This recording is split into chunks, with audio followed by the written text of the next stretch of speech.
अवधूत चिंतन श्री गुरुदेव श्रीपाद श्री वल्लभ श्री सरस्वती स्वामी महाराज की जय।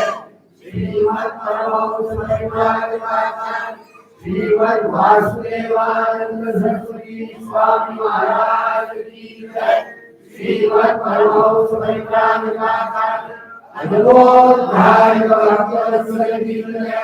अद्भुत सद्गुरु श्री चैतन्यानंद सरस्वती महाराज की जय। नर्मदा माता की जय। नर्मदे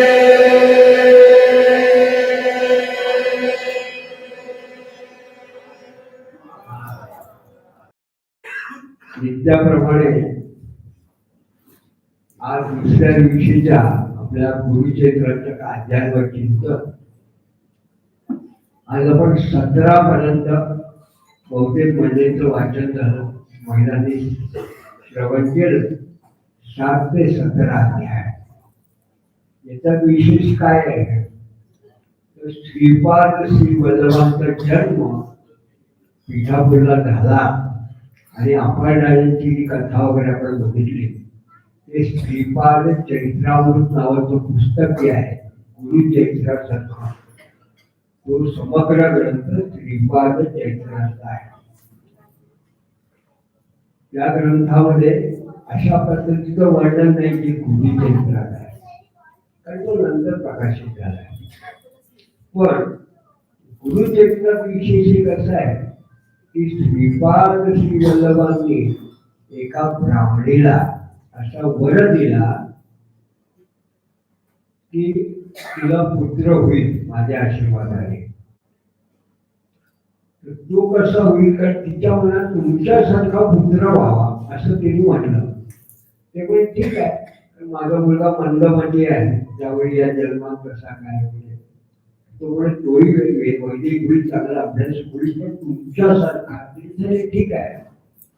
आणि मग गुरुचरित्रकारांनी वर्णन केलं की कारंजाला जे शुक्र जे ब्राह्मण होते काळे अण्णावाचे, त्यांच्या घरी माधव आणि अंबा अशा या दोघांच्या पोटी, या दोघां दाम्पत्याच्या पोटी स्वामी महाराजांचा म्हणजे नरसिंह संतांचा जन्म झाला।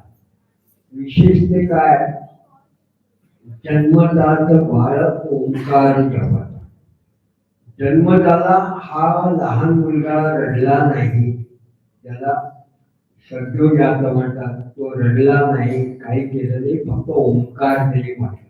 लोकांनी आश्चर्य वाटले की हा मुलगा ओंकार म्हणतो। पुढे काय, पुढे मात्र हा मुलगा बोललाच नाही, तो लोक पुढे मुकात झाला। अहो ओंकार ओंकार म्हणजे काय समजायचं। पण त्याला काही मंडळींनी सांगितलं की अहो कदाचित माहिती मुलगा पुढे शिकेल काय, देवी शिको, असं काय काही पद्धत वर्णन केलं। पण मुलगा हा छान मुंजीच्या वया होईपर्यंत फक्त ओंकारच म्हणायचा, काही म्हणले की ओंकार। आज जर का आपण म्हटलं एखाद्या लहान मुलाला बोलता येत नाही तर आपण म्हणतो अहो काय याला काहीतरी शिकवा, बाल लहान आहे, बोबड्या बोलणे हळूहळू शिकेल। पण मुंजीच्या वयापर्यंत त्या काळात त्याला हा ओंकार म्हणे।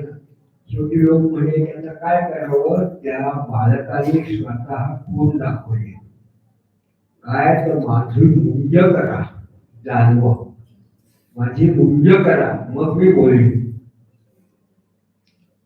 त्या दाम्पत्याने मुंज ठरवली।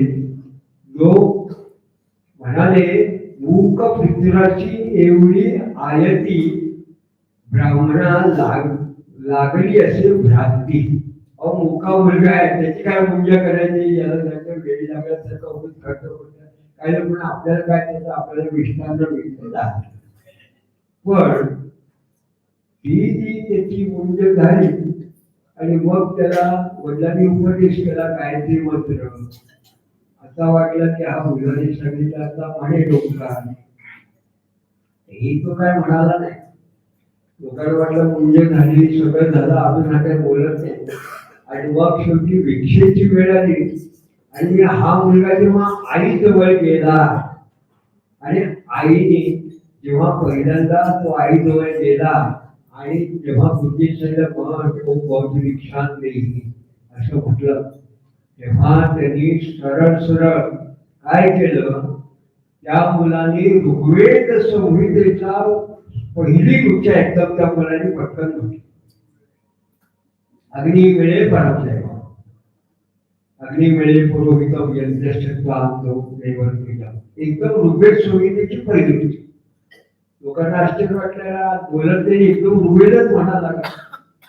दुसऱ्यांदा पुन्हा दिलं त्याला तेव्हा विशेष मोर्चे म्हणायला लागला. यजुर्वेद संहितेची पहिली ऋचा एकदम. तिसऱ्यांदा म्हटलं अग्रपाया हवीत सापेदाची ऋचा. म्हणजे हा जो मुलगा बोलायला लागला तो एकदम वेदाच्या ऋचात बोलायला लागला. आणि मग मात्र त्यांनी लोकांना आश्चर्य वाटले की आता हा कसा बोलायला लागला, तर विद्वान लोक तिकडे शिकायला यायला लागले अशा पद्धतीने हा बोलायला लागला. आणि मग त्यांनी आई वडिलांना त्या लहान मुलाने काय सांगितलं, आता मला संन्यास घ्यायचा आहे. आई वडिलांनी शिकवलं, आहे आमच्याकडे पुत्र संतान नाही, तो आला सगळा इतके वर्ष बोलत होता, आता बोलायला लागला आणि एकदम संन्यासाच्या गोष्टी करतो. तर हा मुलगा म्हणे की माझं कार्यच ते आहे. प्रत्यक्षात सांगितलं की या जे काही कार्य आहे ते हेच आहे. पण मी फार बोलते तर त्यावेळेस मोठा वर्णन काढत नाही. पण हा मुलांनी संन्यास घ्यायचं म्हणून हा लहान मुलगा गुंज झालेला जो घरातनं निघाला तो काशीला गेला. आणि तिथे हा काशीला जाऊन योग साधना करतोय, योग साधना तप करतोय काशीला. आणि मोठे मोठे त्या काळातले काशीचे संन्यासी लोक पाहून आश्चर्य करतात, का एवढा समोर किती तप करतोय ब्रह्मचारी. आणि मग त्या संन्याशांनी मिळून तिथला एक मोठा जो सगळ्यात मोठा असा जो होता अधिकारी, त्याला सांगितलं की याच्यासारखा जर कोणी एखादा संन्यासी झाला तर आपल्या धर्माचं खऱ्या अर्थी रक्षण.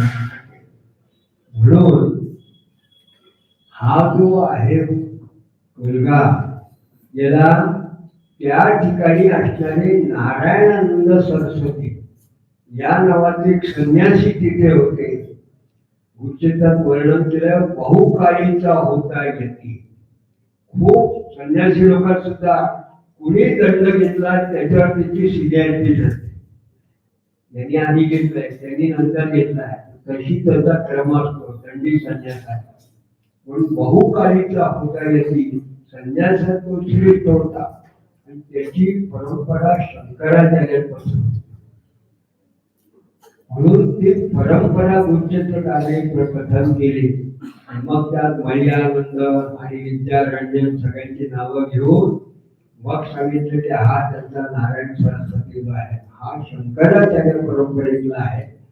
त्यांनी ज्या स्वामींचा दंड दीक्षा दिली आणि मग स्वामींचं नाव गुरुसिंह सरस्वती असं त्यात आपण बघतो.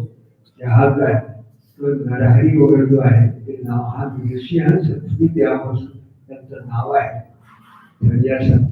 आणि मग ते महाराजांनी पुन्हा घरी गेले. मग त्यांनी आई वडिलांकडे भिक्षा घेतली संन्यासी म्हणून. आणि मग त्यांनी काळजी करू नका, तुम्हाला आणखी पुत्र होतील यशे राहणार ते सुद्धा मोठे होतील. आणि त्या काळ्यांचा नंतर घराणं तितकंच मोठं झालं. त्यांना नवकोट नारायण असं म्हणायचे. काळ्यांचा वाडा जो आहे तो अजून कारंजाला आहे. आणि मग ते काळे, परंतु त्या काळात इतकं नाव झालं कारण नृसिंह सरस्वतीने आशीर्वाद दिलेला आहे त्या काळे घराण्याला. म्हणून ते नागपूरला त्यांची एक शाखा आहे, तेही अतिशय धनाढ्य असे होते. असे म्हणायचे की भोसले सरकारला ते कर्ज द्यायचे असे ते काळे त्या काळातले होते. आणि मग ते जेव्हा काशीला त्यांची शाखा गेली तेव्हा काशीला इथे उत्तम असे आहे. काशीला कालिया घाट म्हणून जो आहे तो त्या काळ्यांच्या नावाचा आहे. कालिया घाट असं म्हणतात, तो त्या काळ्यांचा आहे. ते जे काळे आहेत ते सगळे नृसिंह सरस्वती स्वामी महाराजांचे वंशज आहेत. असं आपण थोडक्यात आज चिंतन केलं. पण काळाचे जे महाराजांचे जन्मस्थान आहे त्याचा नानांचा काय संबंध आहे? आपल्या परंपरेमध्ये स्वामी महाराजांचा जन्म झाला, मग ती जागा ओसाड होती. काळ्यांच्या लोकांना माहिती की वाडा इथे जन्म झाला, पण ती जन्मस्थानाची खोली लोकांना माहित नव्हती, कुठे जन्म झाला. टेंबेश्वर महाराज साधारणपणे 80 ते 90 वर्षापूर्वी तिकडनं जेव्हा गेले तेव्हा कारंजाला थांबले. त्यांना दृष्टांत झाला, साक्षात्कार झाला की अमुक अमुक ठिकाणी या विशिष्ट वाड्यामध्ये इथे नरसिंह संस्कृतीचा जन्म झाला आहे. तेव्हा त्या मंडळींना कळलं की ही जागा इथे नरसिंह संस्कृतीचा जन्म झाला. त्या ठिकाणी त्यांची जागा ठेवली, कारण तिथे त्यांना वेगवेगळ्या प्रकारचे भास व्हायचे आणि त्यांच्या घराण्यामध्ये एक मुंजा मुलाचा अशा प्रकारचा एक मुलाच्या आकृती तिथे असायचा. या घरामध्ये एक मुंजा होता, तो संन्यासी झाला, त्याच्याकरता नैवेद्य करायचा असा त्यांच्याकडे मुलाच्या, पण त्यांना माहित नव्हतं. पण सांगायचं म्हणजे त्यांच्यापैकी कोणती तो काळा काळे घराण्यातले जो होता त्यांची जागा पुण्यातनं विकला. मग त्यांनी सांगितलं अरे ही स्वामीवानी जेव्हा जागा दाखवली तेव्हा त्यांनी म्हटलं की आता आमची जागा आम्हाला परत द्या. ते म्हणजे आता देणार नाही, आता का आमच्याकडे खरं गव्हाण आहे, आता याची किंमतच होणार नाही. म्हणून तो सध्या खोल्यांचा वाडा आहे आणि त्या ठिकाणची खोली आहे. ते स्वामी महाराजांची खोली ती जागा आहे, ती दाखवली आहे. विशेष ते काय आहे, जेव्हा नाना पहिल्यांदा गेले आणि नाना गेल्यानंतर तिथे जेव्हा बसले तेव्हा नाना ध्यान लागलं आणि नानांना ध्यान लागलं आणि नानांना नानाचे पुढे असं सांगायचे की नंतर ते नानांचं ध्यान पाहताना नाना ज्या पद्धतीने बोलले त्यांच्या नंतरचे उद्गार त्यावरनं असं ते म्हणे अनुमान असं सांगायचं की नानांना प्रत्यक्ष नरसिंह सरस्वतीचं दर्शन झालं, प्रत्यक्ष त्या ठिकाणी. म्हणून तेव्हाची आठवण म्हणून त्या मंडळींनी त्या खोलीमध्ये काहीही नाही, फक्त खोली होती, खांब होता, त्या खांबावरती नाना महाराजांचा फोटो लावलेला आहे. कारण नानांना इथे समाधी झाली, महाराजांना नाना महाराजांना स्वामी महाराज दर्शन दिलं. पण आता जर आपण कधी गेला तर जरूर तिथे जा, तुम्हाला आनंद वाटेल की आपल्या नानांचा त्या ठिकाणी फोटो आहे, ती परंपरा अजूनही जागृत आहे, ते नाणे दाखवते. तर अशा पद्धतीने हा आपण गुरुचरित्राचा थोडासा संक्षिप्त आढावा घेतला.